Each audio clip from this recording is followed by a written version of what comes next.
Welcome guys, आज हम new एनिम series की शुरुआत करने जा रहे हैं जिसका नाम 7 डेडली सिंस है, जो कि डीमंस, गॉड्स और नाइट्स बेस्ड एनिम है। वैसे गाइस हम ब्लीच को भी इस एनिम के साथ साथ अल्टरनेट डेज बेस पर कंटिन्यू रखेंगे, सो फिकर नॉट। एपिसोड की शुरुआत में हमें किंगडम ऑफ लाइनस दिखाया जाता है, जो कि होली नाइट्स का किंगडम है। और फिर हम एक यंग सोल्जर को देखते हैं जो कि किंगडम की आर्मी का न्यू रिक्रूट था। तभी एक ओल्ड मैन उसे अपने पास बुलाकर पूछता है कि लड़के तुम कहाँ से हो। तो लड़का बोलता है कि मैं किंग्स गांव से आया हूँ। तो ओल्ड मैन बोलता है कि मैं किंगडम की आर्मी में 40 साल से सर्व कर रहा हूँ, मगर मैंने तो आज तक केन्स नाम की जगह के बारे में नहीं सुना। मगर तभी इन्हें काफी सारी डेड बॉडीज दिखाई देती हैं, जिन्हें देखकर वो लड़का घबरा जाता है। तो ओल्ड मैन बताता है कि ये बॉडीज किंगडम के होली नाइट्स की हैं। इन्हें 7 लोगों ने मारा है, वो भी एक ही सेकंड में। इसके बाद हमें सीरीज की बैकग्राउंड स्टोरी बताई जाती है कि ये कहानी उस समय की है जब ह्यूमंस और नॉन ह्यूमन वर्ल्ड स्प्लिट नहीं हुए थे। उस समय होली नाइट्स जस्टिस के रखवाले हुआ करते थे।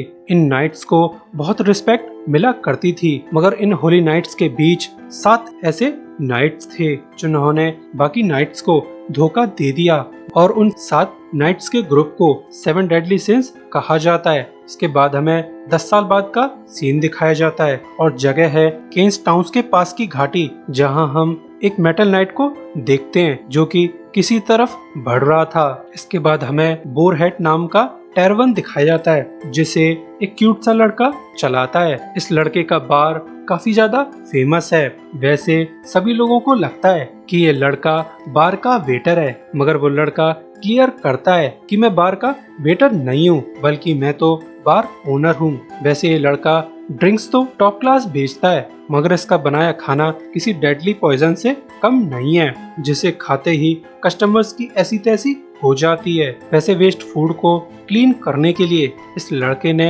एक पेट भी रखा हुआ है, जो कि एक प्यारा सा पिगी था जिसे हॉक बुलाया जाता है। वैसे ये पिगी मैजिकल पिगी है जो कि बोल भी सकता है। इसके बाद हॉक थोड़ी ही देर में वेस्ट फूड को खाकर बार का फर्श चमका देता है, और इस क्यूट पिगी को देखकर बाकी कस्टमर्स भी हंसने लगते हैं। मगर तभी एक आदमी बार में आकर चिल्लाने लगता है कि मैंने एक 7 डेडली सिन को देखा है, जो कि एक रस्टी आर्मर में इधर उधर भटक रहा है। तो ये सब सुनकर बार ओनर काफी कंफ्यूज था।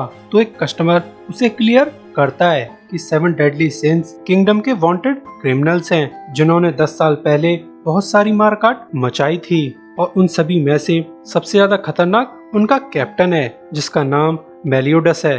कहा जाता है कि मेलियोडस अपने दम पर कंट्रीज को डिस्ट्रॉय कर सकता है। वैसे किसी को भी पता नहीं है कि डेडली सिंस जिंदा भी हैं या मर चुके हैं, बस उनके नाम के वांटेड पोस्टर्स हर साल अपडेट होते रहते हैं। तभी कस्टमर्स को रस्टी आर्मर की जोरदार आवाजें सुनाई देने लगती हैं। तो आवाजें सुनकर सभी कस्टमर्स डर जाते हैं, और जैसे ही बार का डोर ओपन होता है तो रस्टी नाइट को देखकर सभी कस्टमर्स दुम दबाकर यहाँ से भाग जाते हैं। वैसे इस रस्टी नाइट को देखकर हॉक भी डर जाता है, मगर बार ओनर बिल्कुल भी डरा हुआ नहीं था। इसके बाद वो रस्टी नाइट बार में ही गिर जाता है, मगर सरप्राइजिंगली आर्मर के अंदर बहुत ही सुंदर सी लड़की थी। तो हॉक और उसका मालिक लड़की को आर्मर से निकालकर बेड पर लिटा देते, मगर बार ओनर बहुत बड़ा ठरकी था। वो बिना शर्म के लेडी को चेक करने लगता है, और थोड़ी ही देर में इस लेडी को होश आ जाता है। मगर लड़का ठरकपंती की हद तो तब पार कर देता है जब वो लड़की के जगने पर ऐसे बिहेव करता है जैसे कि उसने कुछ किया ही ना हो। वो तो इवन ये भी कहता है कि वो तो बस लेडी की हार्ट बीट चेक कर रहा था, मगर लेडी का ज्यादातर ध्यान तो बार ओनर की तलवार पर था। तो बार ओनर अपनी तलवार निकालकर दिखाने लगता है कि मेरी तलवार तो असल में टूटी हुई है, ये तो बस एक हैंडल है जिसे मैं शो ऑफ के लिए पहनकर रखता हूँ। मगर जब लेडी हॉक को देखती है तो वो हॉक पर फिदा हो जाती है। तो ये सब देखकर लड़का जेलस फील करने लगता है और वो लड़की से पूछता है, क्या तुम भूखी हो? क्यों ना मैं तुम्हारे लिए खाना बना दूं। मगर ये सुनकर हॉक घबरा जाता है क्योंकि उसे लगता है कि उसका मालिक उसी को पकाकर और बनाने वाला है। इसके बाद बार ओनर लेडी को अपना बेस्ट खाना सर्व करता है, जिसे खाकर लेडी की आंखों में आंसू आ जाते हैं। इसके बाद बार ओनर लेडी से पूछता है कि तुम उस आर्मर में क्या कर रही थी? तो लेडी बताती है कि मैं 7 डेडली सिंस को ढूंढ रही हूँ। मगर तभी बार के डोर पर कुछ सोल्जर्स आ जाते हैं जो डोर को जोर जोर से पीटने लगते हैं और चिल्लाते हैं कि रस्टी नाइट बाहर आ जाओ। तो बार ओनर बाहर निकल आता है। तो ये सोल्जर्स रस्टी नाइट को हैंडओवर करने के लिए कहते हैं। तो बेबी हॉक रस्टी आर्मर को पहनकर बाहर आ जाता है। तो उसे देखकर ये सोल्जर्स भड़क जाते हैं। मगर इसी समय वो लेडी बार के बैकडोर से भागना स्टार्ट कर देती है, जिसे ये सोल्जर्स देख लेते हैं और ऑब्वियसली उसका पीछा करते हैं। असल में इन सोल्जर्स को लगता है कि रस्टी नाइट का 7 डेडली सिन से कोई कनेक्शन है। अगर उसे पकड़ लिया जाए तो उनका बहुत नाम होगा। मगर इन्हें ये नहीं पता था कि इनका पीछा बेबी हॉक कर रहा था, जो इन सभी सोल्जर्स को टक्कर मार मार कर उड़ा डालता है। लास्ट वाले को तो हॉक क्लिफ के पार उड़ा देता है, ये कहकर नथिंग पर्सनल। वहीं बार ओनर ने भी लेडी को गिरने से बचा लिया था, मगर वो अभी भी लेडी की हार्ट बीट चेक कर रहा था। इसके बाद लेडी बताती है कि मैं 7 डेडली सिंस को ढूंढ रही हूँ ताकि वो लोग होली नाइट्स को रोक सके। असल में होली नाइट्स हमारे कंट्री के अंदर वॉर की शुरुआत करने जा रहे हैं। उन लोगों ने किंग के अलावा सभी रॉयल फैमिली मेंबर्स को अरेस्ट कर लिया है। अब इन होली नाइट्स को 7 डेडली सिंस ही रोक सकते हैं। वही लोग मेरी आखिरी उम्मीद हैं। वैसे भी होली नाइट्स बुरे लोग हैं, ना कि 7 डेडली सिंस। 10 साल पहले होली नाइट्स ने उन्हें फ्रेम किया था, मगर तभी अचानक से क्लिफ का वो वाला पोर्शन कट हो जाता है जिस पे ये तीनों खड़े हुए थे और फिर ये लोग सीधा खाई में जाकर गिरते हैं। वैसे ये काम अजीब से मुच्छड़ होली नाइट का था जिसका नाम ट्विगो है, मगर वो तब दंग रह जाता है जब बार ओनर बड़ी आसानी से लेडी, हॉक और फॉलन सोल्जर को बचाकर ऊपर तक ले आता है। तो ट्विगो इन्हें ध्यान से देखने लगता है। तो वो लेडी की इयररिंग्स को पहचान लेता है क्योंकि लेडी की इयररिंग पर रॉयल फैमिली का सिंबल था। तो वो समझ जाता है कि सामने वाली लेडी तो प्रिंसेस एलिजाबेथ है। तो ट्विगो प्रिंसेस से बोलता है कि तुम्हें मेरे साथ चलना होगा, सभी रॉयल फैमिली मेंबर्स को अरेस्ट करने के ऑर्डर्स जो आए हैं।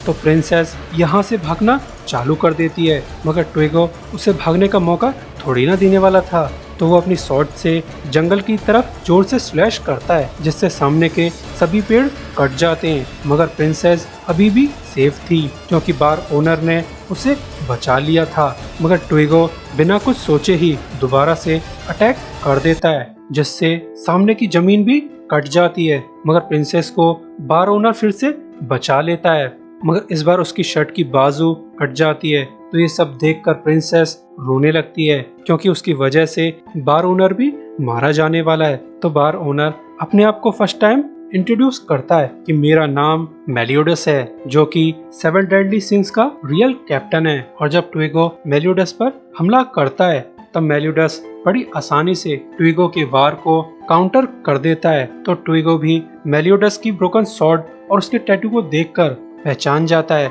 कि सामने वाला लड़का 7 डेडली सिंस का लीडर है, जो कि सिन ऑफ व्रेथ ड्रैगन सिन को रिप्रेजेंट करता है। इसके बाद मेलियोडस एक ही वार में ट्विगो के साथ साथ माउंटेन टॉप को भी उड़ा देता है और फिर वो प्रिंसेस से कहता है, चलो बाकी के डेडली सिंस को ढूंढते हैं, मुझे भी उन लोगों से कुछ काम है।